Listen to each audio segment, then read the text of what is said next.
మూలిగేనెక్కపై తాటిపండు పడిన చందంగా ఉంది వైసీపీ పరిస్థితి. అసలే కొత్త రాజధాని ప్రతిపాదనతో వైసీపీ ఇరకాటంలో పడింది.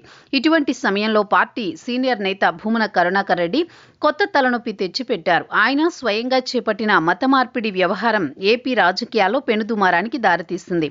గత 30 సంవత్సరాలుగా ముస్లింలుగా ఉన్న తన బాల్య స్నేహితుడు అబ్దుల్లా, ఆయన భార్య అమీనాలను హిందూ ధర్మంలోకి ఆహ్వానిస్తున్నారు.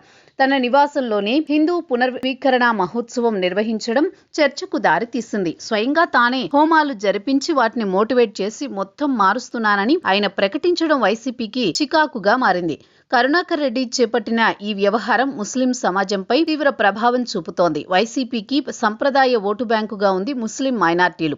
అటువంటి ముస్లింలు ఇప్పుడు భూమన చర్యపై ఆగ్రహంగా ఉన్నారు. కేవలం బీజేపీని మెప్పించేందుకు ఇలా చేశారన్న అనుమానాలున్నాయి. అది కేవలం ఒక వ్యక్తిగత చర్య కాదు అని, హిందుత్వ ఓటు బ్యాంకును ఆకర్షించే క్రమంలో తమ మనోభావాలు తాకట్టు పెడుతున్నారంటూ వారు ఆవేదన వ్యక్తం చేస్తున్నారు. ఇటువంటి చర్యలతో వైసీపీకి ముస్లింలు దూరమయ్యే అవకాశం ఉంది.